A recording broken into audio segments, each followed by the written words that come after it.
میرے امام نے کہا تھا، آج بھی بریلی کی گلیوں سے صدا آتی ہے، کروں تیرے نام پہ جاں فدا، نہ ایک جاں دو جہاں فدا، دو جہاں سے بھی نہیں جی بھرا، کیا کروں کروڑوں جہاں نہیں۔ کہتے ہیں حضور میں آپ کے نام پہ جان وار دوں، پھر کہا ایک جان کیا میں سارا جہان وار دوں، اور پھر کہتے ہیں حضور دو جہان وار کر کے بھی دل نہیں بھرا ہے، آپ کی چوکھٹ اتنی اونچی ہے، کروڑوں جہان بھی ہوتے تو آپ کے نام پہ نچھاور کر دیے جاتے۔ تو حضور علیہ السلام کی آبرو، حضور علیہ السلام کی عزت اور حضور کی ناموس کا پہرا، یہ اہل ایمان کی زندگی ہے، اور ان کی زندگی کا ترہ ہے، اور ان کی زندگی کا شیوا اور دستور ہے۔ کتاب رحمت کا مضمون دیکھیے، آج آپ کو کئی لوگ بزدلی کی تبلیغ کرتے دکھائی دیں گے، مختلف چینلوں پہ بیٹھے ہوئے کمزور باتیں کرنے والے بھی آپ کو دکھائی دیں گے، کسی کی بات پہ کان نہ دھریں۔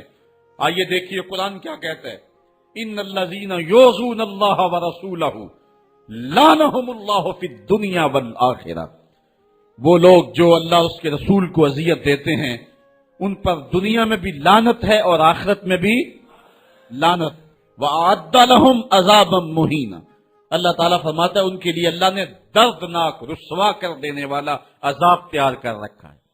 اور آگے چل کے یہی سورہ احزاب میں فرمایا ملعونین، وہ لوگ لعنتی ہیں، یہ قرآن ہے، ملعونین، اللہ کہہ رہا ہے یہ بدبخت لوگ پھٹکارے ہوئے ہیں، اینما سوکفو اوخذو وقتلوا تقتیلا، جہاں بھی پکڑے جائیں ان کو گن گن کے قتل کر دو۔ ابن خطل نامی ایک بدبخت تھا جو حضور کی توہین کیا کرتا تھا۔ آقا کریم علیہ السلام جب مکے سے ہجرت کر کے مدینہ تشریف لائے، مدینے سے پھر دوبارہ مکے میں جب حضور جلوہ فراز ہوئے اور فتح مکہ کا روشن واقعہ ہمارے سامنے ہے، تاریخ آپ پڑھیں، اس وقت حضور علیہ السلام نے حکم دے دیا تھا کہ جو معافی مانگے اسے معاف کر دو، جو دروازے بند کر لے اسے معاف کر دو، جو امن مانگے اسے امان دے دو، جو ہتھیار پھینک دے اسے امن دے دو، جو معذرت کرے اس کی معذرت قبول کر لو۔ لیکن کچھ بدبخت گستاخان رسول کے بارے میں فرمایا یہ جہاں بھی ملے ان کے ٹکڑے کر دو۔ ان میں سے ایک بدبخت ابن خطل تھا، اس کی دو لونڈیاں تھیں، یہ دونوں گا گا کے تنقیس کرتی تھی حضور کی، اور یہ شعر لکھتا تھا۔ ابن خطل جب حضور علیہ السلام کے لشکر کو مکے میں آتا ہوا دیکھتا ہے تو اپنی جان بچانے کے لیے کعبے کے پردے کے اندر چھپ گیا۔ اہل ایمان جب طواف کر رہے تھے تو کعبے کے پردے کے اندر چھپی ہوئی کوئی چیز دیکھی، انہوں نے ٹٹولا دیکھا تو ابن خطل تھا، پناہ تو اس نے کعبۃ اللہ کی دیوار اور پردے کے درمیان لی، لیکن حضور نے تو کہا تھا جو ابو سفیان کے گھر میں چلا جائے اسے بھی امن دے دو، حرم تو امن کا مرکز ہے ہی ہے، جو ابو سفیان کے گھر چلا جائے اسے بھی امن دے دو، اور یہ کعبہ کی دیوار کے ساتھ چمٹا ہوا تھا اور کعبے کے پردے کے اندر چھپا ہوا تھا۔ صحابہ نے عرض کی حضور ابن خطل یہاں چھپا ہوا ہے، فرمایا اس کو یہیں سے نکال کے قتل کر دو۔ چاہے زمزم اور مقام ابراہیم کے درمیان جو جگہ ہے یہاں ابن خطل کو قتل کر دیا گیا، اس ناپاک کے گندے خون سے حرم کی زمین کو پاک رکھا جاتا اور اس کو حرم سے باہر نکال کر کے قتل کر دیا جاتا۔ یہی قتل کرنے کا حکم دیا، کیوں؟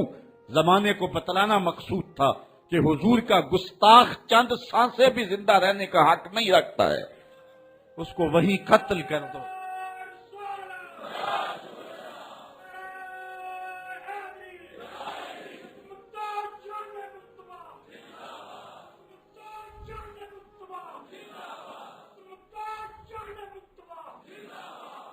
آج ہم یاد کرتے ہیں سلطان صلاح الدین ایوبی کو، آج یاد آتا ہے سلطان نور الدین زنگی، جنہوں نے نام محمد پر اپنا سب کچھ وار دینے کا عزم کر رکھا۔ دنیا پہ کتنے حکمران آئے ہیں، آج دنیا ان کا نام بھی نہیں جانتی، لیکن کیا وجہ ہے کہ سلطان ایوبی کا نام لبوں پر آئے ادب سے پلکیں جھک جاتی، عقیدت اور احترام کے جذبات سینے میں پیدا ہوتے ہیں۔ کیوں؟ اس لیے کہ حضور علیہ السلام کے نام پر اس نے وفا کی ہے، اور یہ رب کا وعدہ ہے کہ جو میرے رسول سے وفا کرے گا پھر اس کو میں مرنے نہیں دوں گا۔ اقبال نے اپنا سارا فلسفہ شعر میں نچوڑا ہے کہ محمد سے وفا تو نے تو ہم تیرے ہیں، یہ جہاں چیز ہے کیا لوح و قلم تیرے۔ تو حضور کے نام پہ جن لوگوں نے وفا کی ہے رب نے پھر انہیں مرنے نہیں دیا۔ آج بھی سلطان صلاح الدین ایوبی کی قبر بھی زندہ ہے، آج نور الدین زنگی کی قبر بھی زندہ ہے۔ اچھا یہ بات میں بتاؤں کہ حضور علیہ السلام کے گستاخوں کے ساتھ نپٹنا یہ ہر شخص کے بس کا روگ بھی نہیں ہے، یہ ڈیوٹی بھی رب کی طرف سے ہوتی ہے، اور رسول اللہ جس کو پسند کریں اس کی ہی یہ ڈیوٹی لگاتے ہیں، ورنہ کس کے سینے میں یہ آرزو نہیں مچلتی؟ جب راجپال نے توہین کی تھی تو کون نہیں چاہتا تھا کہ اس کی گردن کاٹوں، لیکن سعادت مندی نصیب ہوئی تو غازی علم الدین شہید کو نصیب ہوئے۔ علامہ اقبال علیہ رحمہ نے کہا تھا جنازے میں کیسی گلیں ہی کرتے رہ گئے، ترخانہ دا منڈا نمبر لے گیا۔ حضرت پیر جماعت علی شاہ رحمۃ اللہ تعالی علیہ نے کہا تھا غازی علم الدین کے جنازے پہ گردن جھکائے چل رہے تھے، آنکھوں میں آنسو تھے۔ 6 لاکھ لوگ حضرت غازی علم الدین کے جنازے میں شامل ہوا تھا۔ سید دیدار علی شاہ صاحب جب جنازہ پڑھانے کے لیے کھڑے ہوئے تو غش کھا کے گر پڑے۔ بعد میں جب اٹھے اور جنازہ پڑھایا تو کسی نے کہا حضرت آپ نے بڑے بڑے جنازے پڑھائے ہیں، کبھی یہ کیفیت آپ کی ہوئی نہیں ہے۔ فرمایا جنازے بڑے پڑھائے ہیں لیکن کبھی حضور کا دیدار نہیں ہوا ہے۔ آج پہلی بار یہ موقع ملا، ادھر جنازہ پڑھانے لگا، ادھر آمنہ کا لال بھی سامنے تھا۔ حضرت پیر امیر ملت علیہ رحمہ گردن جھکائے چل رہے تھے تو آپ نے کہا لوگوں میں نے بڑے بڑے بادشاہوں کی کہانیاں پڑھی ہیں، میرے دل میں کبھی یہ امنگ نہیں جاگی کہ فلاں بادشاہ میں ہوتا۔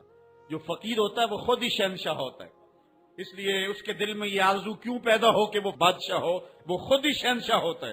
کہتے ہیں میں نے بڑے بڑے پہلوانوں کے تذکرے سنے ہیں، میرے دل میں یہ امنگ بھی نہیں جاگی کہ فلاں پہلوان میں ہوتا۔ اور پھر فرمانے لگے لوگوں میں نے بڑے بڑے ولیوں کے تذکرے سنے، میں نے کبھی یہ آرزو بھی سینے میں نہیں پائی کہ فلاں ولی میں ہوتا۔ لیکن آج غازی علم الدین کا جنازہ لوگوں کے کندھوں پہ جا رہا ہے، میرے دل میں آج یہ انگڑائیاں جذبات لے رہے ہیں، کاش آج اس چارپائی پہ جماعت علی شاہ ہوتا۔ یہ آرزو، یہ تمنا، یہ خواہش میرے دل میں انگڑائیاں لے رہے ہیں۔ یہ سعادت مندیاں ہیں، یہ خوش نصیب لوگوں کا مقصوم ہے، اور یہ مقدر والے لوگوں کو سعادت مندی نصیب ہوتی ہے۔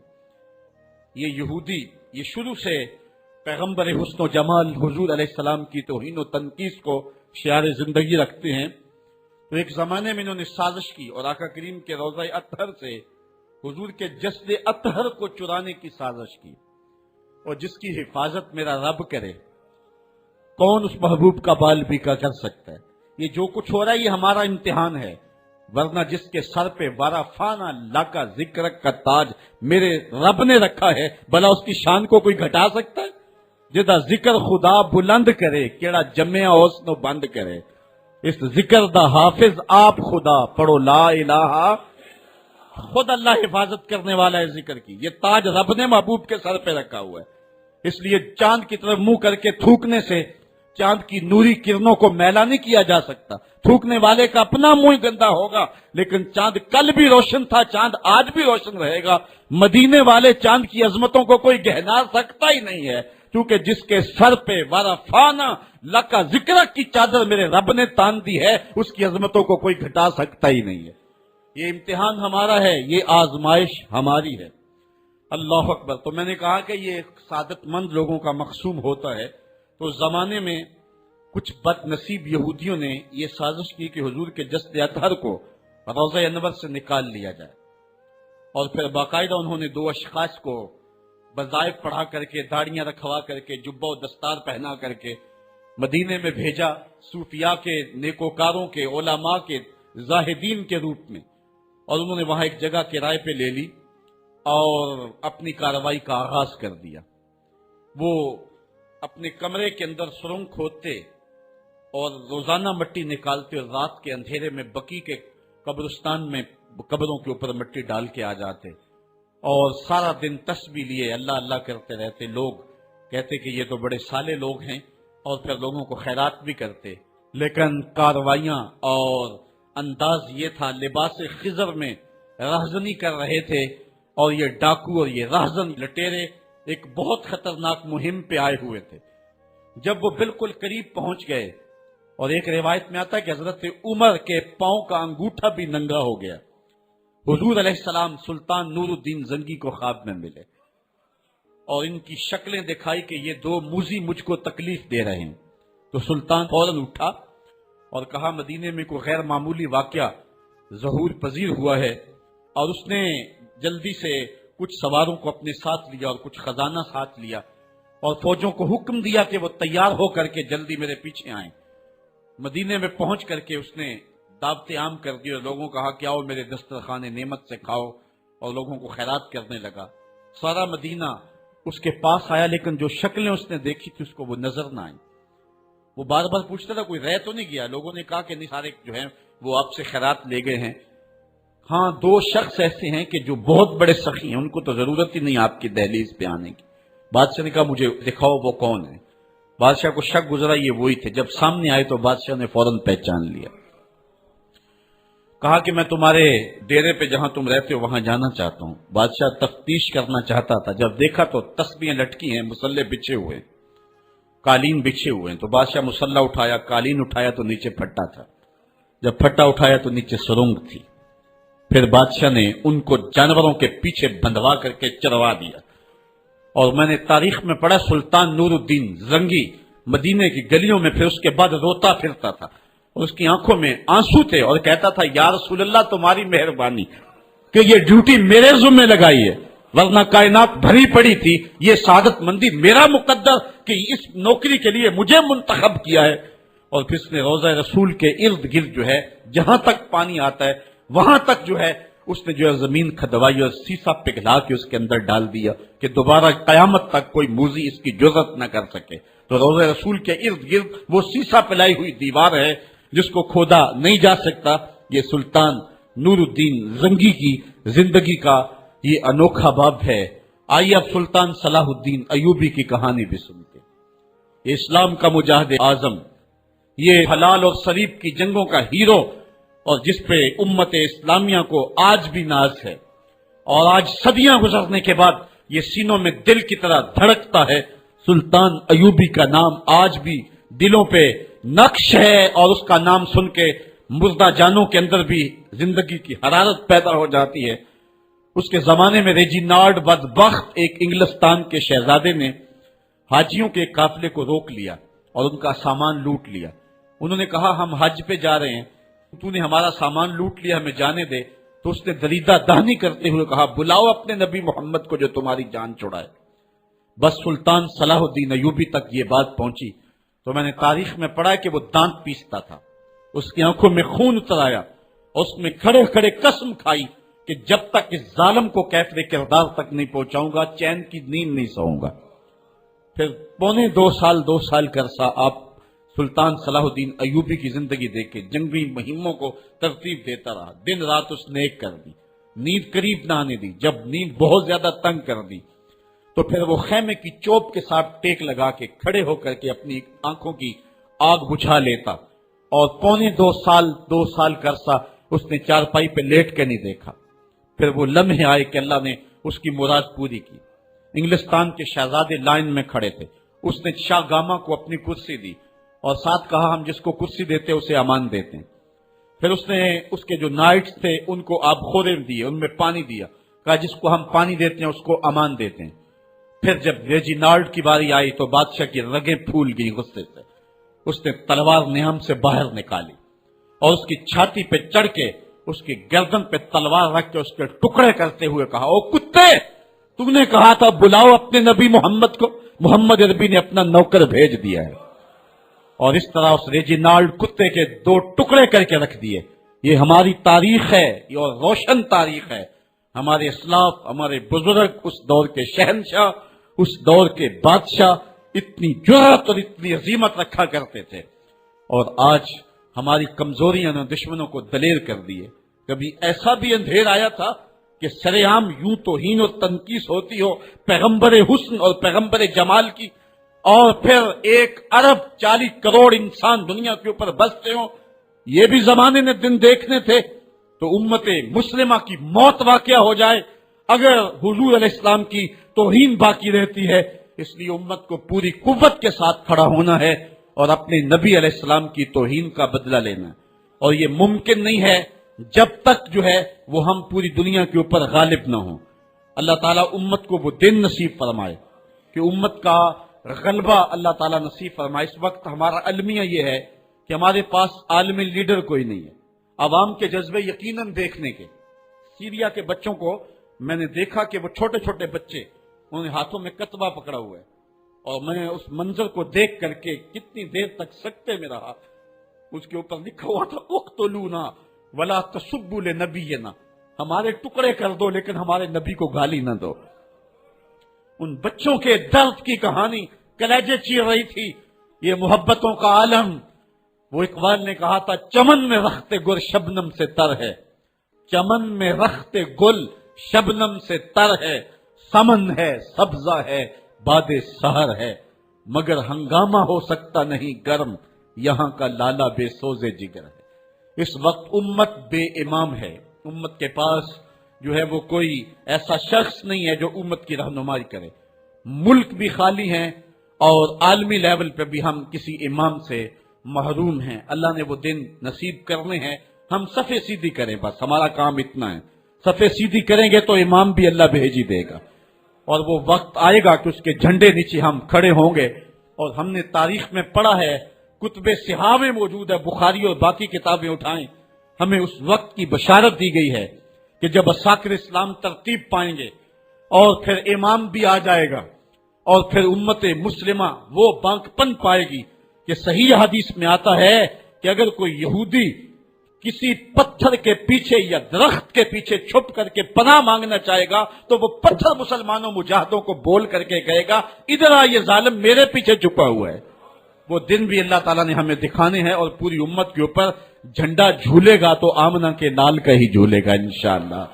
آ ملیں گے سینہ چاکانے چمن سے سینہ چاک، بس میں گل کی ہم نفس باد صبا ہو جائے گی، شبنم افشانی پیدا کرے گی میری سوز و ساز، اس چمن کی ہر کلی درداش نہ ہو جائے گی، آسماں سحر کے نور سے ہوگا آئینہ پوچھ، ظلمت رات کی سیماب پا ہو جائے گی، شب گریزاں ہوگی آخر جلوائے خورشید سے، یہ چمن معمور ہوگا نغمہ توحید سے۔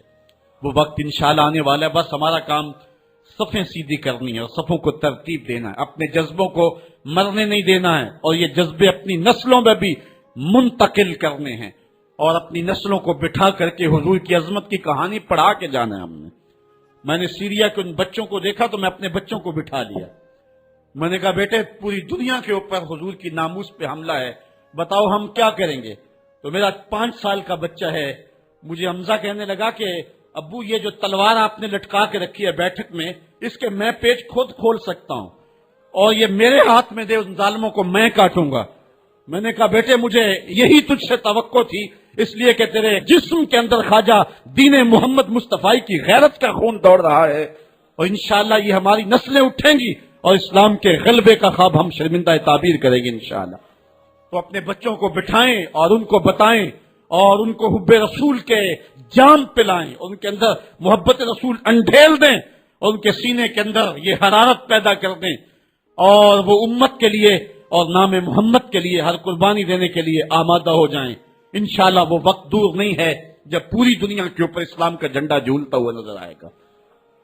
ہم نے اپنے جذبوں کو بہر صورت بیدار رکھنا ہے، اور اگر انہوں نے توہین کی زبان کھولی ہے تو کروڑوں انسان حضور کی مدح میں زبانیں کھول لیں، صبح و شام وظیفہ درود و سلام کا لبوں پہ جاری کر لیں، اور حضور کے نام کا جھنڈا اٹھائیں۔ یہ گلیوں میں، یہ چوکوں میں، یہ بازاروں میں یہ احتجاج، یہ تو ایک معمولی کیفیت ہے، ہم تو اس سے آگے بھی اگر ہم بے بس ہیں، کر کچھ نہیں سکتے۔ سچی بات ہے، ہمارے اندر جو جذبوں کی کائنات ہے ان کو کچا چبا جائیں کہ جنہوں نے میرے آقا حضور نبی رحمت کی توہین اور تنقید کی ہے، اس لیے جو ہم سے بن پڑا، جو ہم سے ہو سکا، ہم نے وہ ضرور کرنا ہے۔ وہ کیا کہا تھا سودا نے کہ مجنو لیلا سے بازی نہ لے سکا پر سر تو دے سکا، کس منہ سے کرتے ہو دعویٰ عشق سودا، تم سے تو یہ بھی نہ ہو سکا۔ ہم نے دیکھنا ہے کہ ہم کیا کرتے ہیں، اس حوالے سے ہمارے جذبات کیا ہیں۔ مجھے یاد آئی آج عمارہ، سارا دن آج عمارہ کی کہانیاں میرے ذہن میں گردش کرتی رہی۔ عمارہ غزوہ احد کی نامور مجاہدہ ہیں کہ جب بھگدڑ مچی اور کچھ تو خون ہونے لگا اور عجیب کیفیت بن گئی، تو اس وقت حضرت عمارہ خاتون ہیں جو اس جنگ میں ساتھ آئی تھی۔ کس کام کے لیے آئی تھی؟ کہ کوئی زخمیوں کی مرہم پٹی کروں گی، لیکن جب دیکھا کہ حضور تنہا ہیں اور تیروں کی برسات ہو رہی ہے، عمارہ تلوار لے کے میدان میں آ گئی، اور حضور نبی رحمت نے فرمایا کہ میں جدھر دیکھتا تھا مجھے عمارہ ہی نظر آتی تھی۔ اگر ادھر سے حملہ ہوتا آگے عمارہ کھڑی ہوتی، اگر ادھر سے حملہ ہوتا تو عمارہ کھڑی ہوتی۔ میں کہتا عمارہ تیرے نام پہ میری نسلیں قربان، جس نے محمد عربی کی آبرو کا پہرا دیا۔ اللہ اکبر۔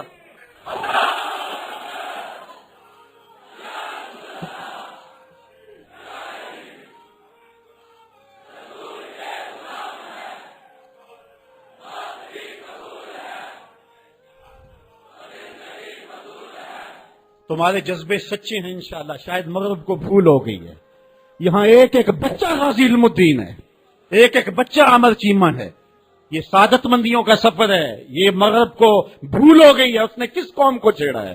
ان کی غیرت مری ہوئی نہیں ہے، انہوں نے کچوکے دیے، زخم دیے، امت کو معاشی بحران میں مبتلا کر دیا۔ روز پیٹرول کے بم ہمارے اوپر گرتے ہیں، لیکن ہم کبھی میدان میں نہیں آئے۔ لیکن سارے معاملات کے اندر ہم کمپرومائز کر سکتے ہیں، کمزوری بھی دکھا سکتے ہیں۔ اگر اس عنوان سے ہم کمزوری دکھائیں، ہمارا بچتا ہی کچھ نہیں ہے، ہمارا سب کچھ نام محمد ہے۔ ہم نے ہر دور میں تقدیس رسالت کے لیے وقت کی تیز ہواؤں سے بغاوت کی ہے، چھوڑ کے سلسلہ رسم سیاست کا فسوں، بس ایک نام محمد سے محبت کی ہے۔ ہم نے عہد غلامی کرنا ہے حضور علیہ السلام کے نام سے، اور انشاءاللہ یہ ہماری سعادت مندی ہے۔ ورنہ ہم نے وہ زمانہ بھی دیکھا ہے جس زمانے میں کوئی ایسا متنفس نظر نہیں آتا تھا جو حضور کے نام کا جھنڈا اٹھائے۔ یہ تاتاریوں کا دور ہے، جب بغداد کو اجاڑا گیا، امت کے سر کاٹے گئے، اور یہ حال تھا کہ منگول سردار نے کہا کسی مسلمان کا سر لاؤ، اپنے فوجیوں کو کہا نہیں تو تمہارا سر کاٹ کے لگائیں گے۔ ایک مینار تعمیر کرنا کھوپڑیوں کا، اور پھر مسلمانوں کا پتہ ڈھونڈتے ہوئے لوگ ہاتھ میں پیسے لے کے گھومتے تھے کہ کسی مسلمان کا پتہ دے دو، اس کا سر کاٹیں ہم، لیکن مسلمان ملتا نہیں تھا، کاٹ دیے گئے۔ دجلہ 3 دن تک خون بن کے بہتا رہا۔ یہ ہماری تاریخ ہے بغداد کی۔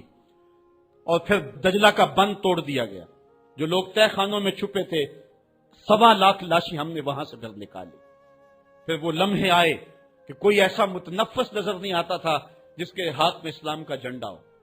تو ایک منگول سردار عیسائی ہو گیا، اس نے ایک عیسائی پادری کو بلایا اور کہا کہ اپنے مذہب کی تبلیغ کر تاکہ کچھ لوگ اور بھی ہمارے ہم نوا ہو جائیں۔ اس نے قسم پرسی کے سالم میں کہ اب کوئی شخص نہیں ہے جو اسلام کا نام لیوا ہو، تو اپنے خب سے باطنی کا اظہار کر دیا اور پیغمبر حسن و جمال حضور نبی رحمت کی توہین و تنقیص کا آغاز کیا۔ ابن حجر نے لکھا ہے کہ ایک کتا تھا جو خیمے کی چوب کے ساتھ بندھا ہوا تھا، جب اس نے توہین کا آغاز کیا تو اس نے بھونکنا شروع کر دیا۔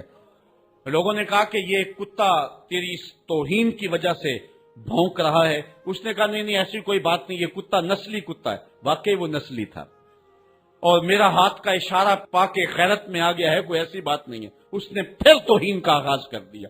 ابن حجر نے لکھا ہے کہ اس کتے نے زنجیر تڑوا کر کے اس پادری کے گلے میں جا کے دانت گاڑ دیے اور چھوڑا تب جب اس کو واصل جہنم کر دیا۔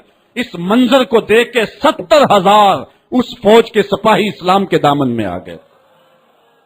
اقبال نے اسی موقع پہ کہا تھا تو نہ مٹ جائے گا ایران کے مٹ جانے سے، نشائے میں کو غرض نہیں پیمانے سے، ہے عیاں یورش تاتار کے افسانے سے، پاسباں کعبے کو مل گئے صنم خانے سے۔ اللہ اپنے نبی کی آبرو کی یوں بھی حفاظت کرنا جانتا ہے۔ کون جانتا تھا کہ عامر چیمہ یہ کام سر انجام دے گا؟ وہ تو ٹیکسٹائل کی ڈگری لینے گیا تھا، لیکن غلامی رسول کی سند لے کے پلٹا۔ میں نے غازی کے جنازے میں شرکت کی ہے، آپ نیٹ پہ جائیں اور وہاں اس کے جنازے کی تصویر دیکھیں، یا کہیں تصویر آپ کو میسر ہو۔ جنازہ لوگوں کی انگلیوں پہ ہے، بھاری تابوت اور اس کے اندر اس کا جسد اطہر، لیکن ہاتھوں پہ نہیں ہے، آپ کو انگلیوں کے پوروں پہ نظر آئے گا۔ اور ایسے مناظر بھی دیکھنے والوں نے دیکھے کہ رش کی وجہ سے لوگ نیچے سے ہٹ بھی جاتے اور وہ پھر بھی ہواؤں میں تیرتا رہتا۔ آپ جا کے دیکھ لیں، میں کوئی ہوا میں بات نہیں کر رہا، بالکل انگلیوں کے پورے پہ میں خود شامل تھا، اور میری سمجھ میں اس وقت بات نہیں آتی تھی کہ یہ کیا ماجرا ہے، اتنا بھاری صندوق اور انگلیوں کے پوروں پہ۔ پھر ایک دن حضرت سعد بن معاذ کی کہانیاں پڑھ رہا تھا کہ ان کا جنازہ بڑا ہلکا تھا، تو پوچھا گیا تو فرمایا کہ ساتھ کے جنازے کو صرف انسان ہی جو ہے وہ کندھا نہیں دے رہے، فرشتے بھی کندھا دے رہے ہیں۔ غازی کا جنازہ ایسے ہوا میں تیرتا تھا جس طرح پانی پہ کشتی تیرتی ہے۔ میں نے خود غازی کی قبر کی پائنتی پہ ایک سید زادے کو روتے دیکھا، اور وہ کیا رہا تھا، ربا میں تینوں یہ نہیں کہندا مینوں عامر چیما بنا دے، میں کہنا تے قدماں دی مٹی ہی بنا دے۔ یہ سعادت مندی کی موت ہے، یہ خوش نصیب لوگوں کی زندگی ہے، اور مسلمان اس کو اعزاز سمجھتا ہے۔ اس پورے حال میں کوئی ایک شخص بھی نہیں ہوگا کہ جس کے دل میں یہ آرزو نہ ہو کہ میں حضور کے نام پہ قربان ہو جاؤں۔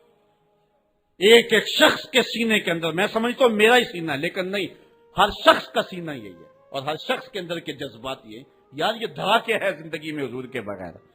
سب کچھ حضور ہی ہیں، اور ہماری زندگی کا سب سے قیمتی اثاثہ حضور کی ذات ستودہ سے